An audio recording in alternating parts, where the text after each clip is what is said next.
Se elige todas las mañanas y el mensaje se potencia. Nuestro invitado de hoy se presenta, dice: soy Javier Amondarain, más conocido como El Vasco. Nací en el partido de La Matanza, circunstancialmente también estuve viviendo en el campo, en el partido de Magdalena, y a los 7 años vine a vivir a Navarro, ya que mi madre era oriunda de esta ciudad. Tengo una hermana que se llama Sandra y una hija de 28 años que se llama María José. Soy ingeniero agrónomo, me dediqué a asesorar tambos y a la educación por alternancia, formando parte del movimiento CETEP, Centros Educativos de la... no, CEPT, Centros Educativos de la Producción Total, distribuidos en la provincia de Buenos Aires. Tengo militancia política dentro del peronismo y actualmente soy candidato a primer concejal por el espacio Navarro Renace. ¿Cómo estás, Vasquito? Alfredo, ¿qué tal? Buen día, ¿cómo andan, chicos? Muy bien, gracias por la invitación y bueno, buenos días a la audiencia también. ¿Cómo va eso? Bien, bien, acá trabajando, arrancando un poco la campaña, lo que se viene para octubre, así que bueno, a full. Despacito ya poniendo marcha, ¿no? Motores en marcha, dijiste. Sí, tal cual. Bueno, ¿y cómo fue eso de nacer en La Matanza, vivir en Magdalena, después llegar a Navarro? Claro, bueno, en La Matanza, bueno, puntualmente en Ramos Mejía, papi era el Vasco Amondarain, que también era conocido, pero no era de acá. Muy conocido. Papi era oriundo del País Vasco. Después, bueno, la familia se asentó en el partido Magdalena y bueno, en su juventud fue colectivero, vino acá con el 136, y ahí se conocieron con Mami, que Mami era de acá de Navarro. Mami era hermana de Antonio Sabaté. Sí, sí sabía. Y bueno, Antonio Sabaté era el papá de Enrique y de Alfredo, exactamente. Tu mamá vivía un poquito más acá donde vivía. A donde vive el Vasquito París ahora, donde vive Sandro París, ahí de la casa paterna de Mami. Y bueno, ellos se casaron, se fueron a Buenos Aires, y porque papi seguía en el colectivo, yo nazco en Ramos Mejía, y de ahí inmediatamente nos fuimos al campo. Así que estuvimos en el partido Magdalena, puntualmente en el paraje Pino, ahí en un tambo, y a los 6, 7, no recuerdo bien, nos vinimos para acá, para Navarro.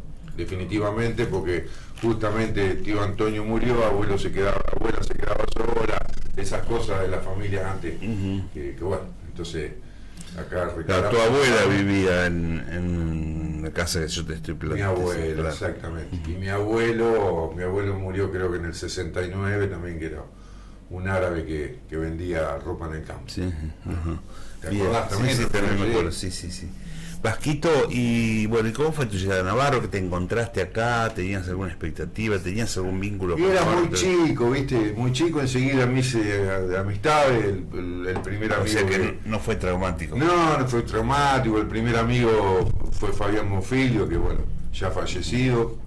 Ese fue mi primer contacto con un chico ahí en el barrio. Después era un barrio con mucha niñez, ¿viste? Muchos chicos, se hacían unas escondidas capaz de 40, 50 chicos. Luis Martuzzi, Fabián Maguire, Marcelo Brusone. Y después fui a la escuela 21. La verdad que tengo unos recuerdos hermosos y bueno, me acuerdo de todos los compañeros. Aprendí mucho en la 21, en todo sentido. Así que podés decir que sos navarrero de ley. Puedo decir que soy navarrero de ley, a donde digo, siempre si digo soy de Navarro, más allá de, bueno, por eso puse circunstancialmente, nací en Ramos Mejía, que mirá, te cuento una anécdota. Hará 3 años voy a buscar un teléfono, ¿viste? Cuando te cambian el teléfono te mandan, bueno, me mandaron a Ramos.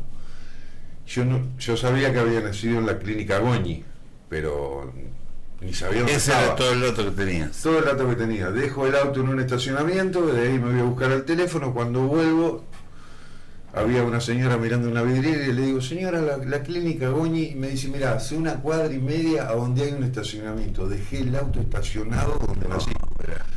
Así que también fue una emoción terrible, porque, qué sé yo, se me cruzaron Esas cosas de la de vida. lo que me contaba más, etcétera, pero en realidad nunca viví en RAM. Y vos fuiste, ya lo hemos hablado de alguna manera en alguna entrevista de los últimos tiempos, pero acompañaste mucho a tu padre también. Mucho, muchísimo, sí. La verdad que el primer oficio mío es ser comprador de Hacienda. Papi me dejaba en una feria y la otra vuelta en las Marianas, Chingolo, Corbeto, se acordaba que era una rareza que un chico compre. Cuando digo chico, digo de 12, 13 años. Sí.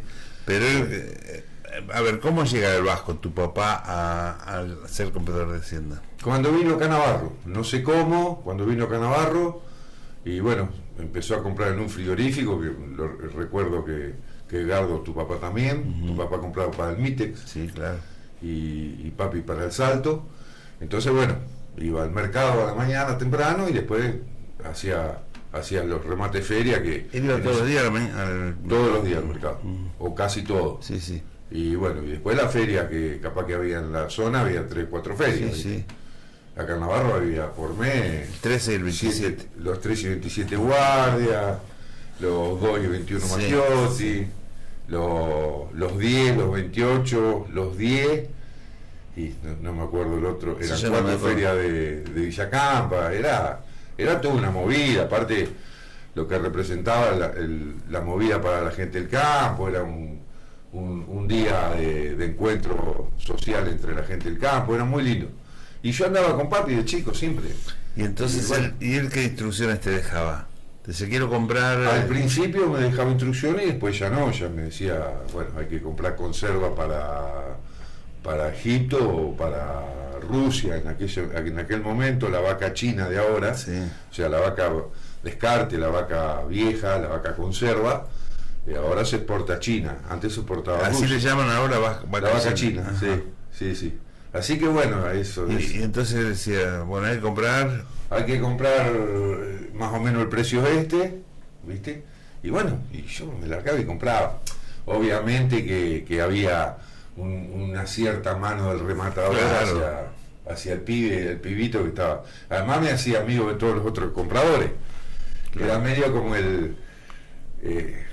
nunca no compré, siempre ellos, me acuerdo que estaban los del Swift, los del frigorífico Swift, que eran fuertes, ¿viste? Venían capaz que a llevarse todas las vacas que había, y yo siempre que me dejen una jaula, etcétera, bueno, y tenía esos permisos. ¿Y eso se conversaba entre los compradores? Decían, dejame una jaulita. Sí,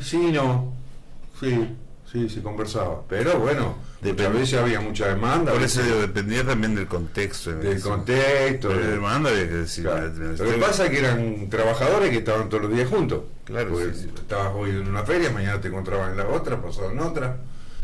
Y a mí me gustaba mucho ir al mercado, porque bueno, era otro mundo. ¿Ibas a alguna casilla en particular? Iba a la casilla de los Suiz Fernández Díaz, que no existe más, y ahí lo conocí al Loco Gatti.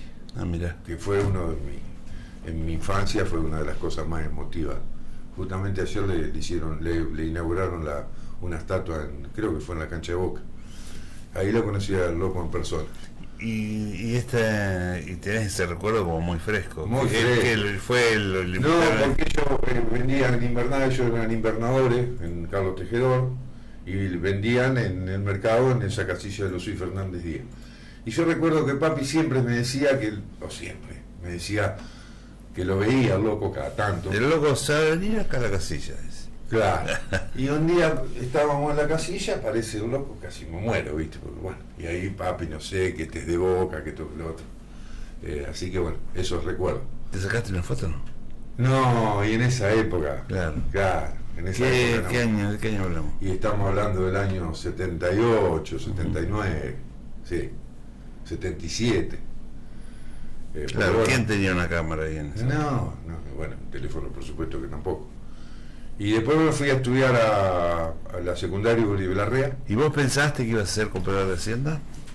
No, porque fue circunstancial, yo después no me dediqué a eso. Por eso no es que vos decís, esta es la mía.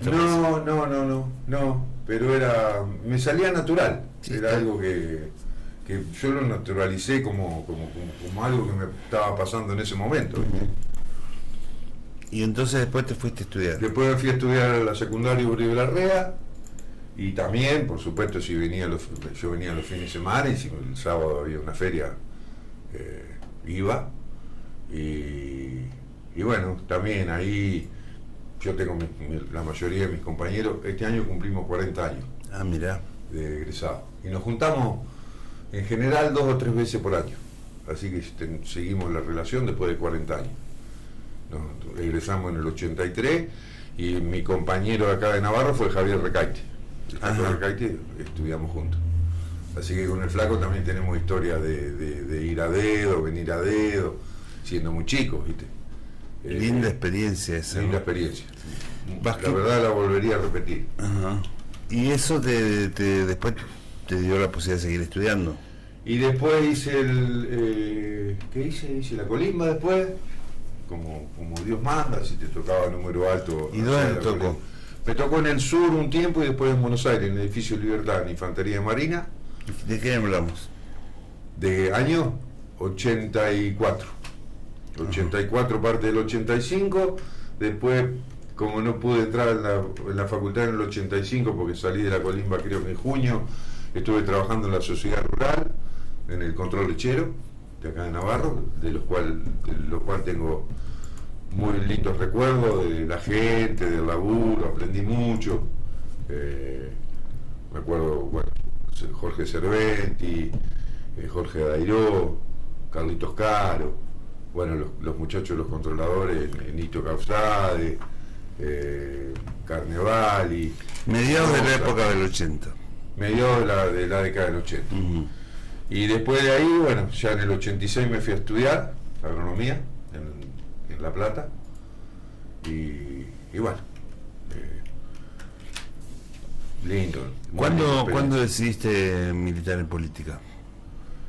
En La Plata, ahí arranqué un poco en la facultad, en el peronismo, que era la quinta fuerza, si querés, de agronomía. Ahí durante años comandó Franja Morada.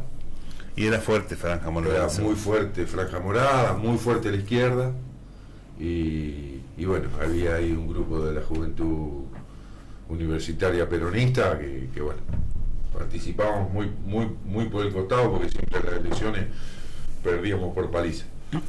La franja se dice que el buffet de la Facultad de Agronomía de La Plata fue el único lugar donde siguió abierto durante la dictadura. Así que había una fuerte, digamos, implicancia democrática, una fuerte resistencia de Franja durante el proceso militar. Yo tuve un profesor que había sido decano de la facultad, profesor de botánica, que bueno, que se hablaba que había entregado pibe. Era la salida del proceso, y bueno, con todo lo que quedaba ahí, ¿no? Pero era eso.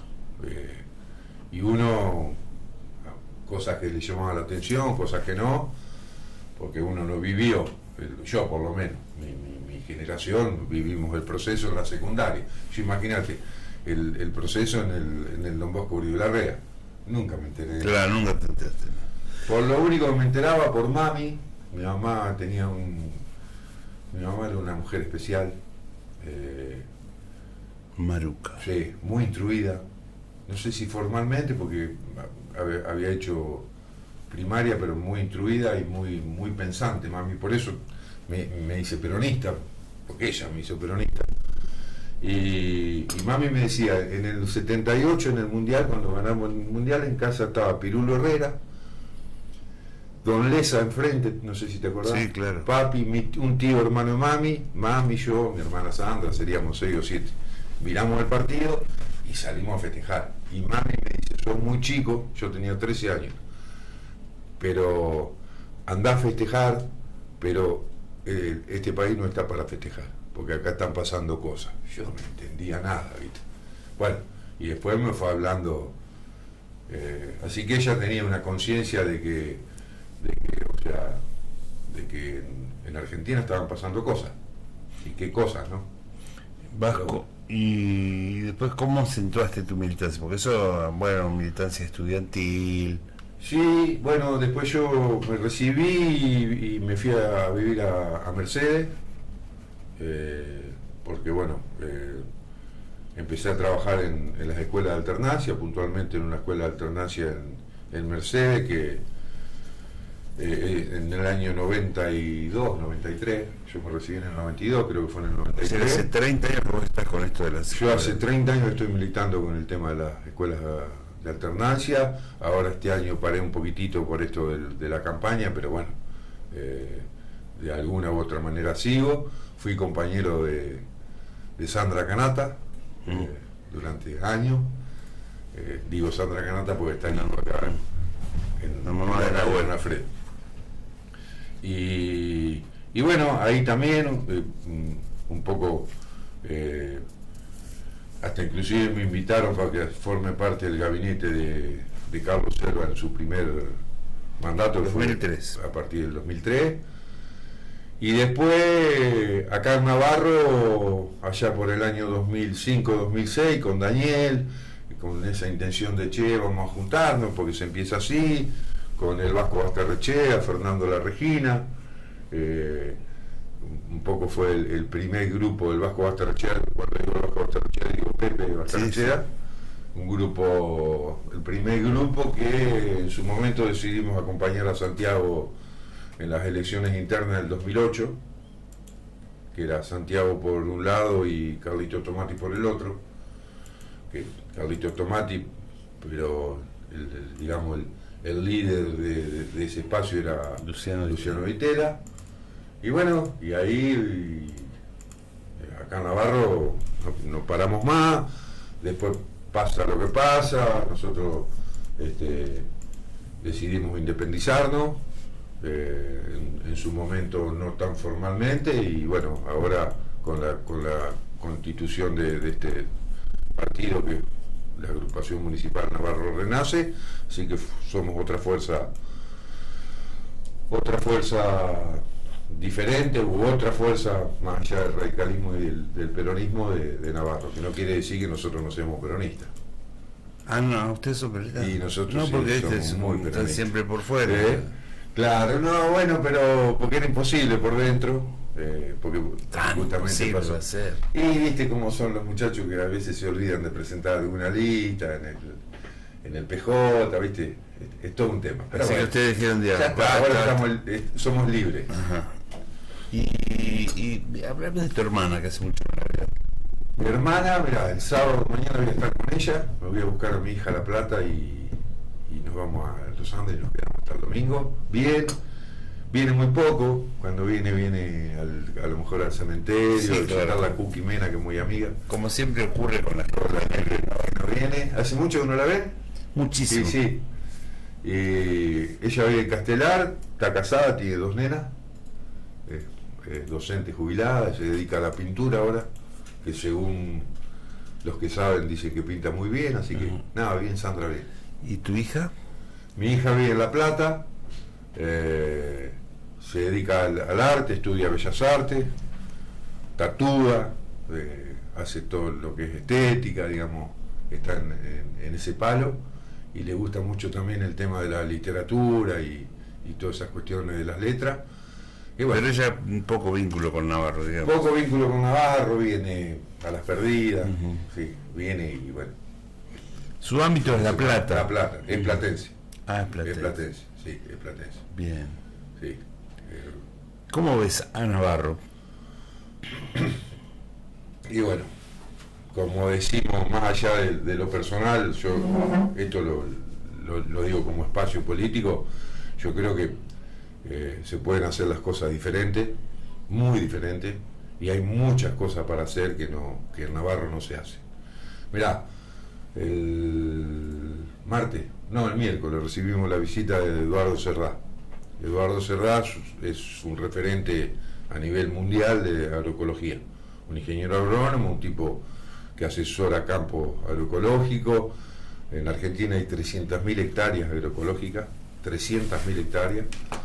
Hay una red que es RENAMA, que es la red de municipios agroecológicos de la República Argentina, donde la mayoría de los municipios está adherido, porque eso te permite promover la agroecología, etcétera, etcétera.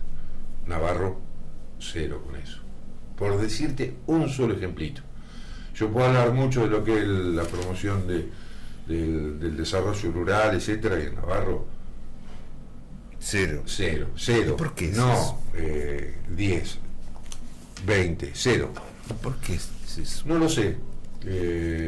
Nosotros cuando estuvimos en el área que le habíamos puesto área de desarrollo rural y agricultura familiar, es como que quisimos ir con ciertas cuestiones más allá de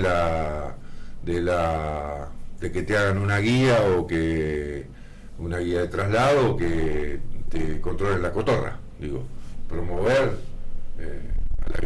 a los productores. Y inclusive hicimos proyectos, presentamos proyectos, o sea, tampoco eran proyectos preforma que venían de la provincia de la Nación, sino que los armamos nosotros, porque habíamos armado un equipito, etcétera. Visitábamos productores, hicimos millones, hicimos lo que pudimos y no nos dieron presupuesto, o sea, había un presupuesto asignado, ese presupuesto asignado se usó para otra cosa. No se lo priorizó adecuadamente. No, viste, no se entenderá lo que es la ruralidad también, viste, paso por ahí. Pero bueno, yo creo que Navarro no lo veo bien. Creo que se pueden hacer muchas cosas y muchas de las que se hicieron se deben hacer de otra manera. Por ejemplo, el tema de la obra pública. Por ejemplo, cómo estamos manejando el potencial de trabajo. ¿Sí? Hay una denuncia del espacio y puntualmente de Daniel con el potencial de trabajo, que de 1.300, no sé bien el número exacto, pero de 1.300 aproximadamente, 300 son nuestros. Los otros 1.000, ¿dónde están? ¿Dónde están los otros 1.000? ¿Cuánta gente de Navarra labura en la obra pública? Vi que han presentado una nota al Consejo Deliberante. Presentamos una nota respecto del convenio entre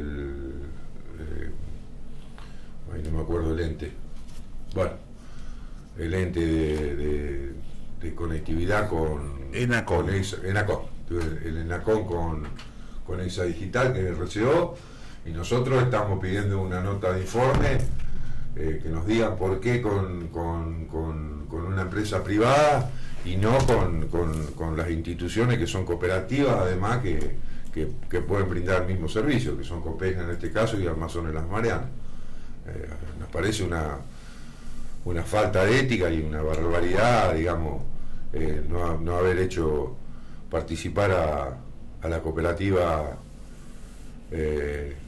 a nuestra gran cooperativa que tenemos en Navarro, y lo que es Almasol, que la están peleando con uñas y dientes y que es gente de Las Marianas. Así que bueno, esperemos que tengamos una respuesta de los por qué. Ustedes estarían como proponiendo cambiar de mano, digamos. Y se tendría que cambiar, pero es lo más lógico.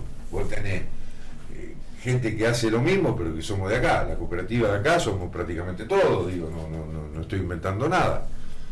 Pero bueno, y el Estado Nacional también que aprueba eso, porque es quien financia 135 millones de pesos cuando según la cooperativa Copesna por menos de la mitad de la plata se podría haber hecho. Así que esas son las cosas por las cuales digo y decimos Navarro está mal. Navarro está sucio,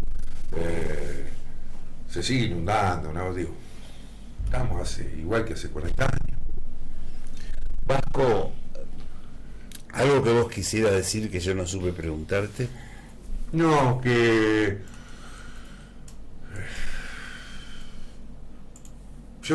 a mí me gusta mucho lo que hice y lo que hago respecto de la educación. Lo que quisiera decir es que yo a veces escucho que la educación, que en las escuelas no hay que hacer política. obviamente que no hay que hacer política partidaria, pero sí lo que quiero decir que la educación es política, es eminentemente política, y que la educación es una herramienta para otra cosa. No es la educación, no es la enciclopedia, pues si no, la enciclopedia hoy la agarra Google y Es más fácil. es más fácil. Ahora, lo que yo invito al sistema educativo, no soy quien para invitar a nadie, pero digo, el sistema educativo tendría que abrirse, ¿sí? Y tendría que llamar a los docentes, y sin crítica a los docentes, al contrario, porque soy docente además. Me jubilé, pero sigo siendo docente. A la reflexión de los pibes desde la política y además también desde la política partidaria. Y además también de todo lo que significa lo electoral. Mira, habría hablado con 50 pibes, a todos les pregunté, che, ¿te enseñaron a votar en la escuela? No. Y hay materia para eso. No. Entonces, no sé, no me di a entender, pero lo que quiero decir que la educación es una herramienta para otra cosa. La educación no es... Bueno, pero eso habría que empezar por volver a la vieja y querida materia de instrucción cívica. Y bueno, y si ahora hay una que no sé cómo se llama, porque el cargo Formación ciudadana. Instrucción cívica, en nuestra época nos enseñaba esas cuestiones. Formación ciudadana. Bueno, pero no hay que hacer política partidaria. Mirá que No hay que hacer política mirá que partidaria. los oficialismos son muy propensos a Hay hacer que, política partidaria. sí, no, bueno, por supuesto que no, pero sí que Eso no se lo puede... hay que politizar la escuela, lo dice el Papa. El Papa dice que sí, a ver, la evangelización es política, todo es político. Por eso muchas veces cuando queremos es como que esterilizamos la función de la educación, la esterilizamos, la dejamos inerte y no discutimos. Pero estamos... Tiene que ser un ámbito de discusión. Pero eso lo hacen los políticos, porque los ciudadanos no tenemos ese concepto. Yo fui a la escuela cuando fui a la secundaria, era re político, porque discutíamos de política. Pero estamos de acuerdo, de idea. pero acá lo que está en discusión, me parece, no es que todo sea político, sino que no se haga política partidaria. No, totalmente. Que repito, los oficialismos lo hacen con habitualidad. Sí, y no está bien, Bueno. para nada, no está bien. Inclusive las currículas son tendenciosas, digo, bueno, eso no. Bueno, entonces, Ahora, pero entonces quienes critican, lo que pasa es que me parece que vos te estás refiriendo a los mismos políticos que critican lo que hacen otros, porque después si ganan van a hacer lo mismo, en realidad. sí, totalmente. Ah, No, yo quería decir otra cosa que a lo mejor no supe expresarme. ¿Por qué te digo lo que quise decir? Porque lo que quise decir, nuestros centros, que son los centros educativos para la producción total, que son escuelas de alternancia agropecuaria, la educación es la herramienta para que la gente se organice, por ejemplo, y eso es más político que eso, imposible. Pero está muy bien, pero No, política parece- con mayúsculas. Sí, No es para que se organicen para trabajar para vos. exactamente. Ah, bueno. No, tal cual. Ahí está mejor. Quería dejar un recuerdo. Vos me dirás si me equivoco, creo que no. Hace 40 años la mesa de extranjero tenía 6, 7 votantes. Y uno de ellos era tu papá. Mira, ¿Es así? vos, puede ser. Ah, ¿no te Yo acordás? lo vi ahora. Tu papá y Alfonso Barreiro eran siempre votantes. Lo vi ahora, papi. Cuando llega ¿Está en el padrón? Sí, el padrón de extranjero a Montanay Jesús, ¿viste? Y ahí en el partido me preguntan, ¿vos sos extranjero? ¿Cómo? Si está... No, y papi. Sí. Eran 6, 7. Creo que Alfonso no está, que Alfonso lo sacaron, pero Pero papi sí Alfonso está. era también otro. Eran Sí. 6, 7. No eran más. Bravo, Y además sí, todos recuerdo. sabíamos, todos sabíamos a quién iban a votar, digamos, Claro, porque claro. era... Creo que papi nunca fue a votar. ¿Ah, no? No, Ah, mirá. no, papi nunca, que antes se votaba para intendente, ahora Sí, se solo vota para para intendente intendente. y gobernador, Sí, sí. no para presidente. Sí, sí. Nunca fue a votar. Ah, mirá, no Sí. sabía eso, pero sí Sí, estaba sí. en la lista de... Sí, Papi nació en el País Vasco. A mí no me gusta decir que era vasco francés porque en realidad los vascos son vascos. Además toda mi familia de la provincia de Guipúzcoa. Y bueno, circunstancialmente ahí a 15 kilómetros del límite con España, nació en un pueblito que en el 2018 tuve la suerte de estar, de visitarlo, sí. Fuimos con Sandra, unos primos. Qué lindo. Bueno, Vasquito, ¿cómo le has pasado? Muy lindo, la verdad que se pasó el tiempo, no sé qué hora es. Traté de sacarte todo lo que pudiera de la política para que no hagas campaña. Sí, Decir a qué vas a proponer. Mirá, yo lo propongo. A ver, Daniel se le recontraconocen a Daniel José, que venga no es de que si estuvo el tema. ¿Estuvo con un cafecito, Daniel? Ya me fijo. El tema es saber si estuvo, nada más que eso. Y si puedo una segunda opción, si Daniel estuvo, sí. Gustavo Quiroga. Gustavo Quiroga sí estuvo. ¿Estuvo? Pero Daniel José no, ¿sabes? Ahí está. Creo que un cafecito no. No sé. Igualmente va a ser después de las elecciones. Sí. Porque no es este el momento para invitar. Siendo candidato a intendente no es este el momento. Bueno, muchas gracias, Vasquito. Gracias a ustedes, me sentí muy cómodo y quedó hilo para charlar, pero bueno. Bueno, esta es tu casa siempre. Gracias, Alfredo, gracias, chicos, gracias, Claudia, y gracias, audiencia. El Vasquito Amondarán ha sido el protagonista de la mañana. Activa tu teclado y envíanos un mensaje. Comunicate por WhatsApp al 2227 53 98 56. NBR, la radio 90.5 desde Navarro. ¿Qué querés